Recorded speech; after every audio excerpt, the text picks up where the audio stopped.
Hello students, welcome back to this channel. मैं हूं संदीप गुप्ता और ये रोटेशनल मैकेनिक्स का सेकेंड लेक्चर है। इसके फर्स्ट लेक्चर में हमने बेसिक कॉन्सेप्ट समझा था रोटेशन का, रिजिड बॉडी का, है ना। आज हम देखेंगे रिजिड बॉडी में कितने तरह के मोशन हो सकते हैं वो समझेंगे, और साथ ही साथ एक नए टर्म की यहाँ पे एंट्री होगी जिसका नाम है मोमेंट ऑफ इनर्शिया। उसका कॉन्सेप्ट वो कहां से आता है, क्या उसका इंपॉर्टेंस है, ये भी हम देखेंगे। ठीक है, तो आज का ये लेक्चर अगर आपने इसके पहले वाले लेक्चर अगर आपने नहीं देखा है तो मैं डिस्क्रिप्शन में उसका लिंक आपको दे देता हूं, आप उसको भी देखिए ताकि आगे आपको समझने में कोई परेशानी ना हो। ठीक है, तो स्टूडेंट स्टार्ट करते हैं। स्टार्ट करने से पहले मैं आपको एक बार फिर से बता दूं, चैनल को सब्सक्राइब करो, लाइक करो, शेयर करो। जितना ज्यादा आप सब्सक्राइब करोगे, शेयर करोगे, उतना ही हमें और मोटिवेशन मिलेगा, और हम वैसे ही आपको आपके घर बैठे आपको फ्रिज की कोचिंग जो है वो बहुत ही सिंपल तरीके से और बहुत ही एफिशिएंट तरीके से मिलती रहे, हम ऐसे कोशिश करते रहे। ठीक है, चलो आज का लेक्चर स्टार्ट करते हैं। टाइप्स ऑफ मोशन, कितने तरह के मोशन हो सकते हैं रिजिड बॉडी में। रिजिड बॉडी क्या होता है, जिसमें दो पार्टिकल के बीच का डिस्टेंस चेंज नहीं होता है, उसको हम क्या बोलते हैं, रिजिड बॉडी। तो रिजिड बॉडी में पहला हो सकता है प्योर ट्रांसलेशनल। मान लो एक रिजिड बॉडी है, ये ऐसे आगे बढ़ रहा है विथ ए स्पीड v या विथ सम एक्सेलरेशन, है ना। तो ये जो मोशन है ये इस तरह के मोशन को, ये ऐसा ही नहीं है कि स्ट्रेट हो सकता है ये ऐसा भी, इस पाथ में भी अगर जा रहा है, इस पाथ में भी अगर जा रहा है तब भी एक ऐसा मोशन है प्योर ट्रांसलेशनल मोशन। इसकी खास खास बातें क्या है अभी वो हम समझेंगे। ठीक है, दूसरे टाइप का मोशन क्या हो सकता है, प्योर रोटेशनल। प्योर रोटेशनल मतलब मान लो एक बॉडी, एक रिजिड बॉडी है और ये वाला जो लाइन है, इस लाइन के अलोंग आपने इसको फिक्स किया हुआ है, ठीक है, और ये ऐसे घूम रहा है, आगे नहीं बढ़ रहा है, अपनी जगह में बस घूम रहा है। ये एक ऐसा मोशन है प्योर रोटेशन मोशन। ओके, अगर मान लो कोई व्हील है, कोई पहिया है, कोई चक्का है ना, वो अगर चलता है तो कैसे चलता है, घूमता भी है और आगे बढ़ता भी, यानी वो कैसा मोशन हो गया, कंबाइंड ट्रांसलेशनल प्लस रोटेशन। तो ये तीन तरह का मोशन किसी रिजिड बॉडी में हो सकता है। अब चलो एक एक करके समझते हैं इन तीन तरह के मोशन का क्या क्या प्रॉपर्टी होता है जो हमें ध्यान रखना चाहिए। ठीक है, पहले बात करते हैं ट्रांसलेशनल मोशन। ओके, तो सबसे पहले हम समझते हैं प्योर ट्रांसलेशनल मोशन। अभी तक हम यही पढ़ते आए हैं, बट चूंकि इस चैप्टर में ट्रांसलेशनल और रोटेशनल दोनों का यूज होगा तो मैं एक बार आपको रिवाइज कराता हूं। देखो, मान लो कि एक रिजिड बॉडी है जिसका मास मान लो m है, ठीक है, और वो आगे बढ़ रहा है, वो is in pure translational motion. किसी टाइम में आपने देखा कि उसका स्पीड v है, ठीक है, तो जब हम स्पीड v बोलते हैं तो एक्चुअल में वो किसका स्पीड होता है, सेंटर ऑफ मास का स्पीड होता है। और अगर सेंटर ऑफ मास का स्पीड v है, ठीक है, तो हर पॉइंट उस रिजिड पार्टिकल, जितने भी पॉइंट्स होंगे, कहीं पे भी आप पॉइंट ले लो, किसी भी पार्टिकल को आप ले लो, उसके अंदर सबका स्पीड वही होगा जो सेंटर ऑफ मास का स्पीड है। मतलब कितना स्पीड होगा, तो सबका स्पीड कितना होगा, v होगा। यानी the velocity of each particle will be equal to that of centre of mass of the rigid body. Rigid body के सेंटर ऑफ मास का जो वेलोसिटी है, जो स्पीड है किसी टाइम में, वही स्पीड उस रिजिड बॉडी में किसी भी पार्टिकल का आप निकालोगे तो उतना ही होगा। ठीक है, प्योर ट्रांसलेशनल मोशन। दूसरा प्रॉपर्टी क्या है, the displacement vector of each particle on the rigid body are parallel. कहने का मतलब, अगर मान लो एक पार्टिकल यहां से यहां चला गया, ठीक है, इतना मूव करता है, तो आपने अगर तीन पार्टिकल ए लिया, यहां पे मान लो ये बी और ये मान लो सी, तो देखो ए कहां पहुंचेगा, तो ए यहां पे पहुंच गया, बी यहां पहुंच गया और सी यहां पहुंच गया। ये ए बी सी का फाइनल पोजीशन।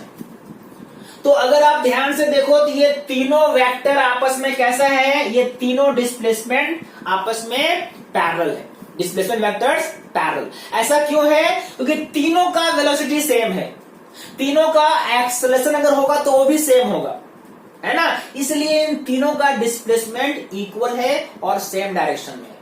तो displacement vector of all particles on the rigid body will be parallel. ये सेकेंड प्रॉपर्टी।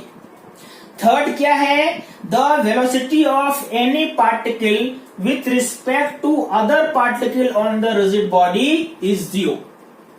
इसका क्या मतलब है, इसका मतलब है कि अगर मान लो एक रिजिड बॉडी है, इसके अंदर आपने दो पार्टिकल लिया ए और ये मान लो बी, इन दोनों के बीच का डिस्टेंस मान लो एल है, और ये रिजिड बॉडी आगे जा रहा है विथ ए स्पीड v।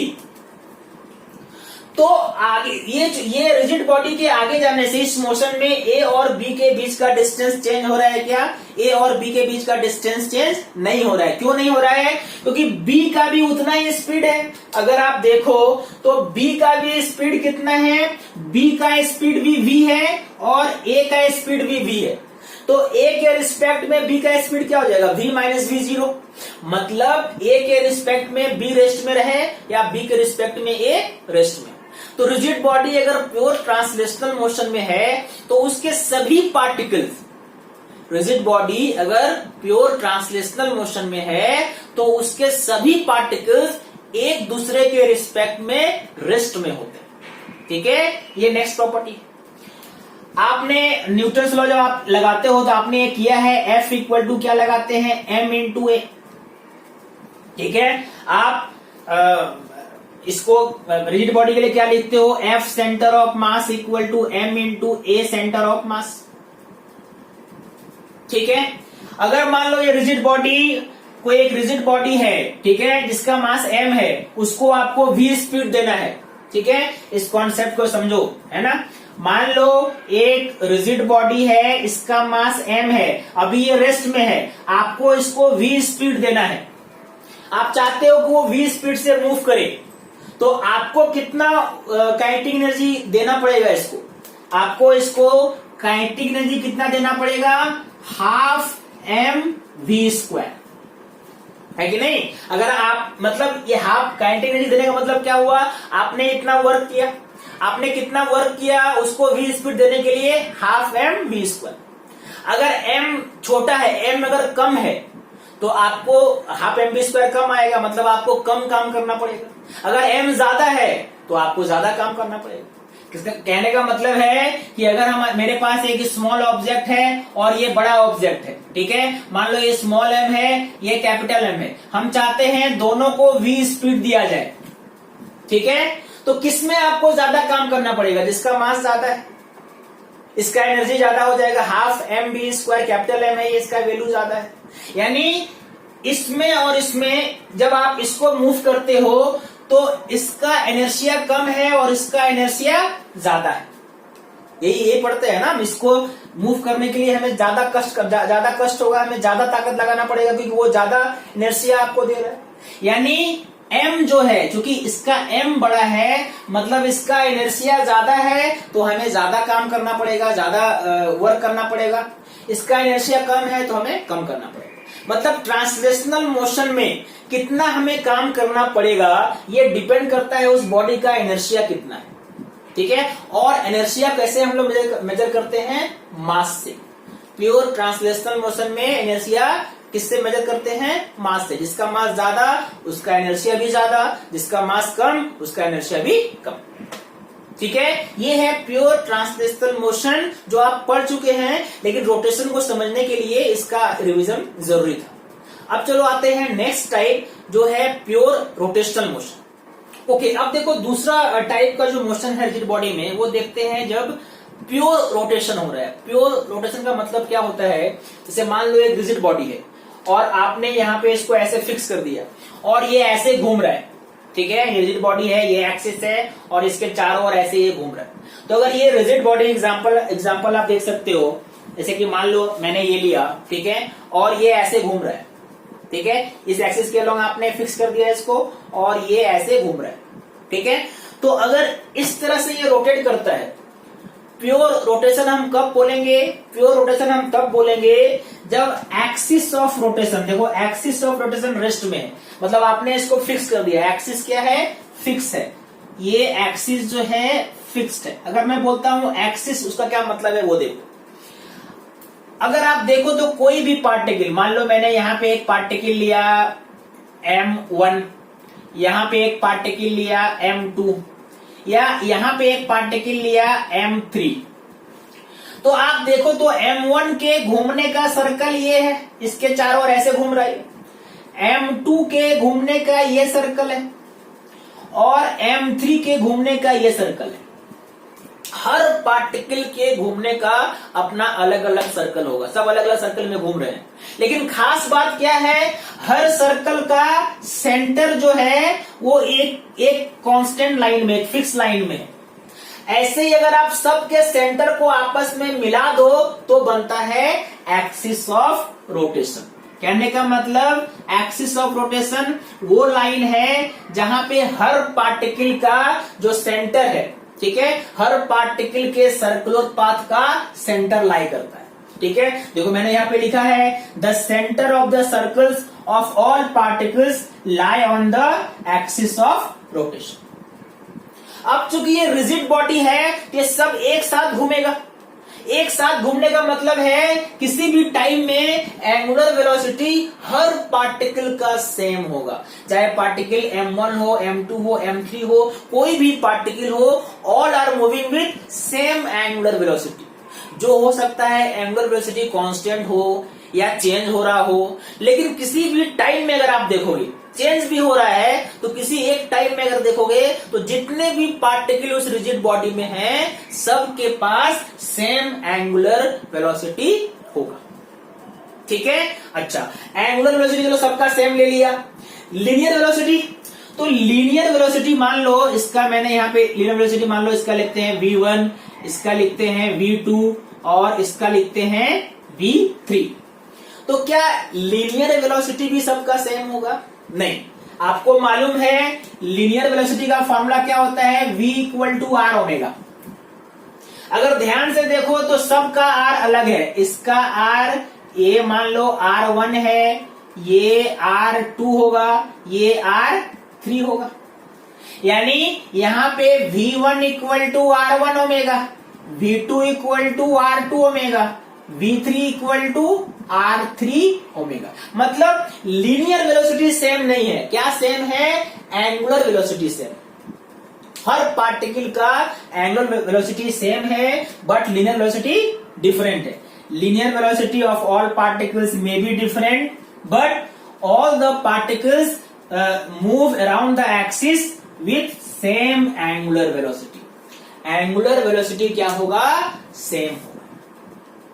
समझ में आई बात? एंगुलर वेलोसिटी अगर सेम है और लीनियर वेलोसिटी क्या है? डिफरेंट है। तो एंगुलर वेलोसिटी अगर सेम है तो हम इसको जब सॉल्व करेंगे, इस पे जब डेरिवेशन ये करेंगे, तो एंगुलर वेलोसिटी को ही कंसिडर करके हम जो है इसको डिराइव करने वाले हैं। ठीक है, अभी हम उसमें बाद में आएंगे। इसी में अगर मान लो जो थर्ड टाइप है, थर्ड टाइप क्या है? थर्ड टाइप था कंबाइंड ट्रांसलेशन एंड रोटेशन। ठीक है, कंबाइंड ट्रांसलेशन एंड रोटेशन। उसमें क्या होगा? उसमें बस ये एक्सिस ऑफ रोटेशन फिक्स नहीं होगा, एक्सिस ऑफ रोटेशन भी मूव करेगा, है ना। देखो, अगर मैं बोलता हूं कि थर्ड टाइप जो है वो है कंबाइंड ट्रांसलेशन एंड रोटेशन, दोनों चीज हो रहा है, तो उसके बारे में हालांकि हम अभी बाद में पढ़ेंगे, बट मैं आपको एक जो बेसिक उसकी बात है वो समझाता हूं। देखो, ये क्या है? ये है कंबाइंड ट्रांसलेशन प्लस रोटेशन। इसमें ये व्हील का एग्जांपल आप ले सकते हो। अगर ये एक व्हील है जो घूम भी रहा है और आगे भी बढ़ रहा है, ये घूम रहा है किस एक्सिस के अलोंग? देखो, इसके अलोंग घूम रहा है, ये एक्सिस है यहाँ पे। ठीक है, इस एक्सिस के अलोंग ये ऐसे घूम रहा है और घूमते घूमते कहां पहुंच गया? मान लो घूमते घूमते यहाँ पे ऐसे पहुंच गया, तो अब ये एक्सिस यहां पे आ गया। तो पहले एक्सिस यहां था, अब एक्सिस यहां पे आ गया, मतलब एक्सिस ऑफ रोटेशन भी मूव करता है। इसका खास बात क्या है कि axis of rotation is not fixed, is moves. और इसका क्या, कौन सा स्पीड है? जो सेंटर ऑफ मास का स्पीड है वही, मान लो ये स्पीड v है, तो axis of rotation moves with velocity v। इसमें और भी बहुत सारी चीजें आएंगी, इंस्टेंटेनियस एक्सिस ऑफ रोटेशन आएगा, लेकिन ये कंबाइंड ट्रांसलेशनल प्लस रोटेशन, अभी हम इसको बहुत डिटेल में आगे पढ़ेंगे। अभी हम प्योर रोटेशन जो है वो समझ लेते हैं एक बार, ठीक है। ट्रांसलेशन हम पहले पढ़ चुके हैं, अब हम पहले पढ़ेंगे प्योर रोटेशन, और प्योर रोटेशन के बाद हम वापस आएंगे इसमें pure translational and combined translational and rotational motion, ठीक है। मेन चीज है उसमें एक्सिस ऑफ रोटेशन फिक्स है, इसमें फिक्स नहीं है, ठीक है। तो चलो प्योर रोटेशनल मोशन में कुछ चीजें और समझते हैं, ठीक है।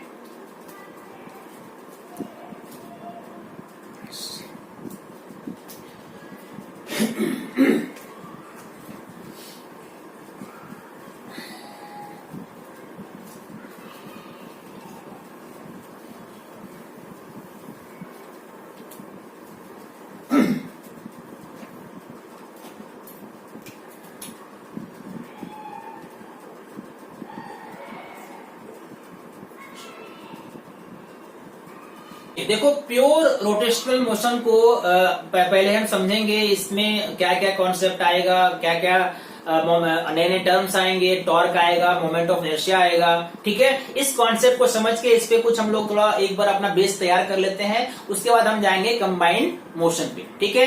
तो प्योर रोटेशन को हालांकि आपको बुक में अलग अलग तरह का डेरिवेशन मिलेगा, बट देखो मैं आपको थोड़ा फील कराता हूँ एक्चुअल में ये है क्या, ठीक है। जैसे हमें मालूम है किसी बॉडी को ट्रांसलेशनल मोशन में लाने के लिए हमें वर्क करना पड़ता है ना। अगर मान लो एक बॉडी है जिसका मास m है और उसका स्पीड v है, उसको v स्पीड देना है मान लो, है ना, तो आपको इसमें कितना काम करना पड़ा, जितना इसका काइनेटिक एनर्जी गेन हुआ, मतलब कितना, हाफ mv², इतना आपने काम किया, ठीक है।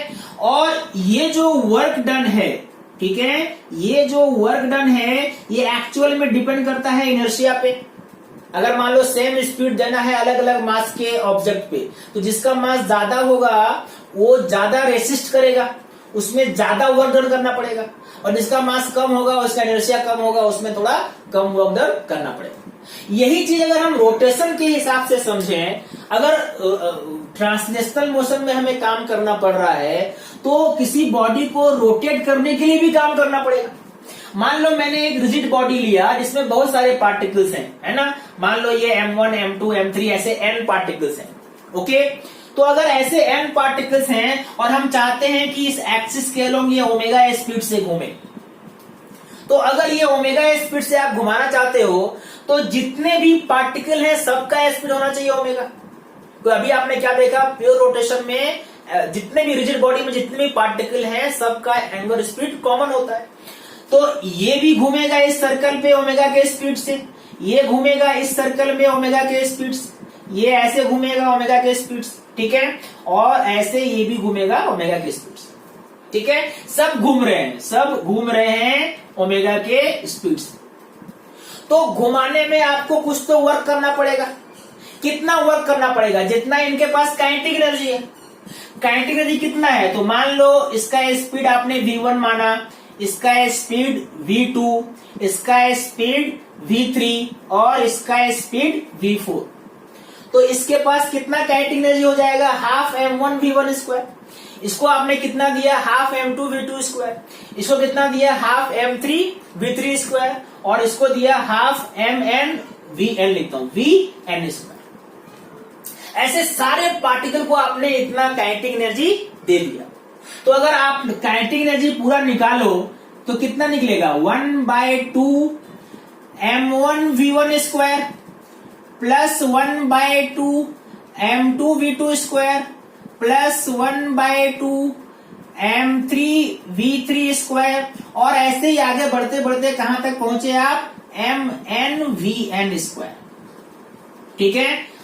आपको मालूम है कि लीनियर वेलोसिटी सबका अलग अलग है और वो इस r पे डिपेंड करेगा। मान लो ये r1 लिया आपने, ये r2, ये r3, देखो रेडियस क्या है, रेडियस जो है ये rn है, ये परपेंडिकुलर डिस्टेंस है एक्सिस से, करेक्ट है।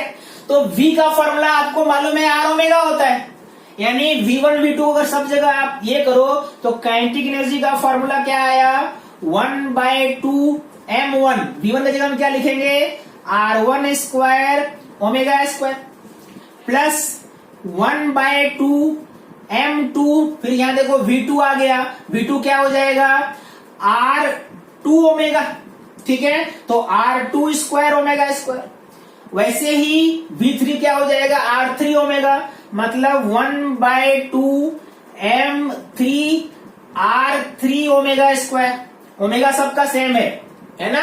ऐसे ही आप कहां तक पहुंचे, आप पहुंचे nth पार्टिकल पे mn, और इसका रेडियस कितना हो जाएगा rn square into omega square. Omega तो सबका सेम है, ओमेगा सबका सेम है तो ओमेगा को कांस्टेंट बाहर निकाल लो, ठीक है, यानी क्या कॉमन आया, तो 1/2 ओमेगा स्क्वायर कॉमन। वेरिएबल क्या आया m1 r1 square plus m2 r2 square plus m3 r3 square, और ऐसे ही last particle mn rn square.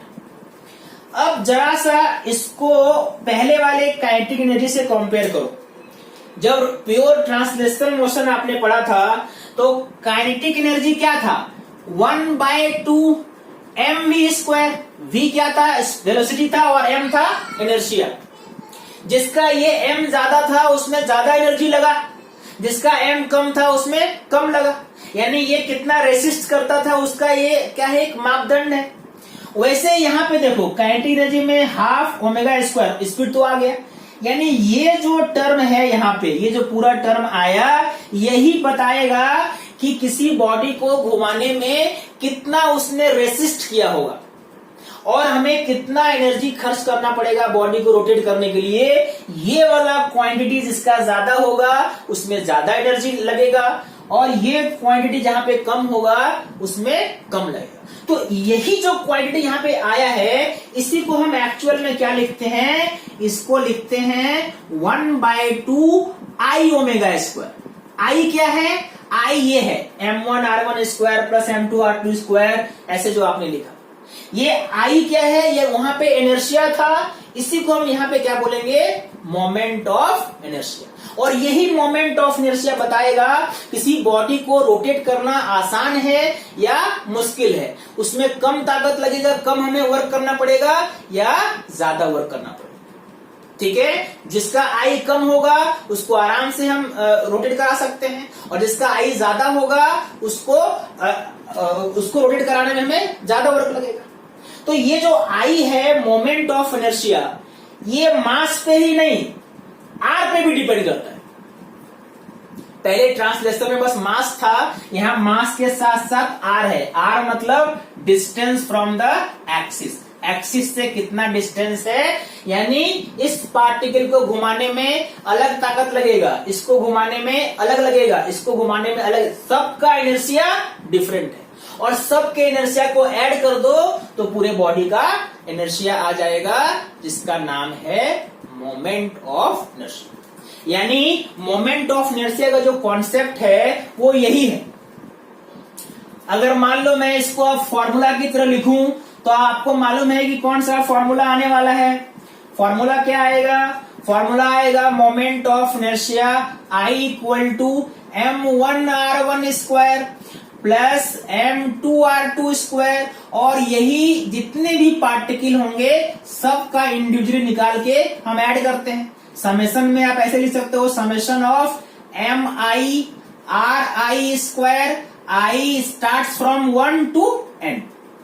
This is formula for moment of inertia of a rigid body, of a rigid body, या आप इसको बोलोगे system of particles, system of particles, ठीक है। इसका ये कैसा क्वांटिटी है, स्केलर है या वेक्टर है, तो जाहिर है कि इनर्शिया है ना। इनर्शिया यानी इस कंपेयर करो तो वहां पे जो काम मास का था यहाँ पे मोमेंट ऑफ इनर्शिया आई का है, तो मास अगर स्केलर है तो ये भी क्या होगा, स्केलर क्वांटिटी होगा। यानी कैसा क्वांटिटी है ये, स्केलर क्वांटिटी। अच्छा, इसका एसआई यूनिट क्या होगा, इसका एसआई यूनिट होगा मास का हो गया किलोग्राम, और आर स्क्वायर मतलब metre square. This is the SI unit of moment of inertia. तो मोमेंट ऑफ इनर्शिया का अगर आपने ये फॉर्मूला डिराइव किया तो इस पे एक दो क्वेश्चन भी कर लो, है ना, आपको थोड़ा कॉन्सेप्ट जो है और वो समझ में आ जाएगा, है ना। मोमेंट ऑफ इनर्शिया पे बेस एक दो एग्जांपल देखो, समझते हैं। मान लो पहले लेते हैं टू पार्टिकल सिस्टम। देखो सबसे पहले बात करते हैं टू पार्टिकल सिस्टम। दो पार्टिकल हम लेंगे। मान लो कि मैंने एक दो पार्टिकल लिया, ये M1 और ये M2 और बीच का डिस्टेंस मान लो मैंने माना R। इसका आपको मोमेंट ऑफ इनर्शिया बताना है।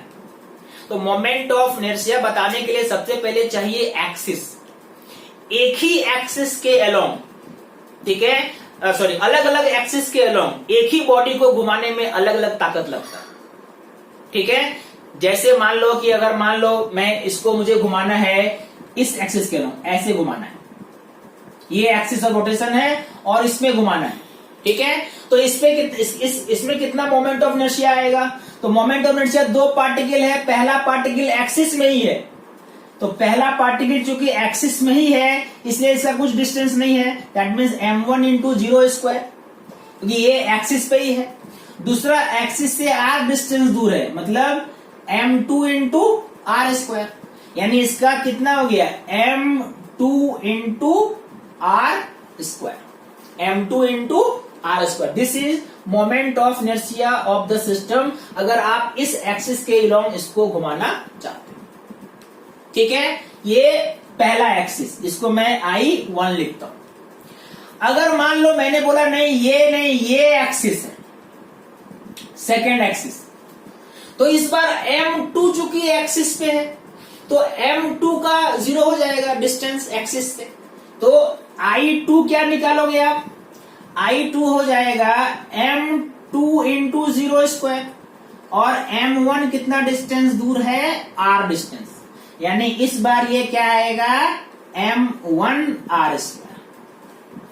This will B moment of inertia of the system. अगर मान लो मैंने बोला कि इसको आप इसके सेंटर ऑफ मास, मान लो ये सेंटर ऑफ मास यहां पे, इसके सेंटर ऑफ मास, ये सेंटर ऑफ मास है, मान सेंटर ऑफ मास के अलोंग घुमा रहे हो। अब बताओ मोमेंट ऑफ इनर्शिया, इसको मान लो थर्ड एक्सिस है, ध्यान से समझना, ठीक है। तो सेंटर ऑफ मास से अगर पूरा डिस्टेंस R है, ये डिस्टेंस मान लो मैंने इसको R1 ले लिया, ये डिस्टेंस को R2 ले लिया, तो इस बार सेंटर ऑफ मास के ये लेफ्ट साइड में है, सेंटर ऑफ मास के राइट साइड में, तो दोनों का डिस्टेंस होगा, यानी इस बार जब आप निकालोगे I3 तो क्या होगा M1 R1 square plus M2 R2 square, ठीक है। M1 R1 डिस्टेंस है और M2 R2 डिस्टेंस है, इसमें प्लस माइनस नहीं होता है, ये स्केलर क्वांटिटी है, दोनों को हम ऐड करेंगे। अच्छा, R1 कितना होता है? सेंटर ऑफ मास का फॉर्मूला आपको मालूम है कि R1, टू पार्टिकल सिस्टम में सेंटर ऑफ मास कैसे निकालते हैं? R1 का फॉर्मूला क्या होता है? R1 का फॉर्मूला होगा M2 R divided by M1 plus M2, इसका ये स्क्वायर हो गया, ओके, प्लस M2 R2 जब निकालोगे तो क्या हो जाएगा M1 R, this will be M1 R by M1 plus M2 का स्क्वायर, यानी ये फॉर्मूला क्या आया? देखो ये फॉर्मूला आया M1 M2 square R square divided by M1 plus M2, ठीक है, ओके। और इधर क्या आया? M1 square R square by M1 plus M2, ये होल स्क्वायर है, सॉरी यहाँ पे क्या है, ये स्क्वायर, ये है ना। आप इसको चाहो तो M1 M2 कॉमन ले लो, M1 M2 कॉमन लोगे तो ऊपर भी क्या हो जाएगा M1 plus M2 into R square divided by M1 plus M2 का होल स्क्वायर, ये पूरा कैंसिल हो गया, यानी इस बार कितना मोमेंट ऑफ इनर्शिया आया? m1 m2 r square divided by m1 plus m2. This will be moment of inertia. This is moment of inertia of system, two particle system about the axis passing through center of mass. समझ में आई बात? किसी भी system का जब आप centre of moment of inertia निकालना चाहते हो तो ये बात हमेशा याद रखो कि सेंटर ऑफ मास के अलोंग जो एक्सिस जाएगा, ठीक है, उसका उस एक्सिस के अलोंग मोमेंट ऑफ इनर्शिया सबसे कम हो। जैसे मान लो कि ये नोटबुक है, इसको अगर मुझे रोटेट करना है, अगर मैं इस एक्सिस के अलोंग यहाँ पे आप रोटेट करो, यहाँ पे आप पकड़ो और इसको ऐसे घुमाओ, ठीक है, ज्यादा ताकत लगेगा। या आप इसको यहां पे ऐसे पकड़ो और ऐसे घुमाओ, ये अलग ताकत लगेगा, ठीक है। या आप इसको ऐसे यहां पे पकड़ो और ऐसे घुमाओ, इस तरह से देखो, सबसे कम ताकत लगेगा अगर एक्सिस सेंटर ऑफ मास को क्रॉस कर रहा है, ठीक है। इस तरह से ये देखो, ये सबसे आसान है क्योंकि इस बार जो एक्सिस है वो सेंटर ऑफ मास को क्रॉस कर रहा है। तो जो एक्सिस सेंटर ऑफ मास को क्रॉस करता है उसके अबाउट सिस्टम का मोमेंट ऑफ इनर्शिया मिनिमम होता है, ठीक है। ओके, ये तो 2 पार्टिकल सिस्टम है। अब एक देखते हैं 3 पार्टिकल सिस्टम। ओके, देखो मैंने अब एक एग्जांपल लिया है, एक 3 पार्टिकल सिस्टम का और एक 4 पार्टिकल सिस्टम का, ठीक है। अलग अलग एक्सिस पे हम इसको निकालने का ट्राई करते हैं, कैसे मोमेंट ऑफ इनर्शिया निकाल सकते हैं। सबसे पहले मान लो मैंने ये बोला कि ये axis, this is the axis, ये एक्सिस है, इसको 1 लिखता हूं मैं, ठीक है। Moment of inertia of the system about this axis. तो ये I1, ये जो इस एक्सिस के अलोंग जो निकालेंगे उसको मैंने I1 लिखा है। ये पार्टिकल चूंकि एक्सिस पे ही है तो इसका मोमेंट ऑफ इनर्शिया 0 हो जाएगा, 2m इंटू 0 स्क्वायर। ये m कितना दूर है, अगर डिस्टेंस कौन सा लेते हैं हम, डिस्टेंस हमेशा लेते हैं परपेंडिकुलर। तो अगर ये पूरा r है और ये इक्विलेटर ट्रायंगल है तो ये डिस्टेंस कितना हो गया, r/2, यानी ये क्या हो जाएगा, m इंटू r/2 पे r/2 का होल स्क्वायर। ओके, और थर्ड पार्टिकल कितना डिस्टेंस है, r डिस्टेंस दूर है, मतलब ये कितना हो गया, m r स्क्वायर। यानी ये फॉर्मूला कितना हो जाएगा, देखो m r square by 4 plus m r square, मतलब कितना हो गया, 5m r स्क्वायर बाय 4, ठीक है। अगर इसी को आप देखो दूसरा एक्सिस लेते हैं, दूसरा एक्सिस मान लो यहां पे ये एक्सिस लिया मैंने ऐसे, क्रॉस साइन का मतलब कौन सा एक्सिस है, ये एक्सिस है, ऐसे ये एक्सिस लिया और इसके अलोंग अब आपको बताना है मोमेंट ऑफ इनर्शिया।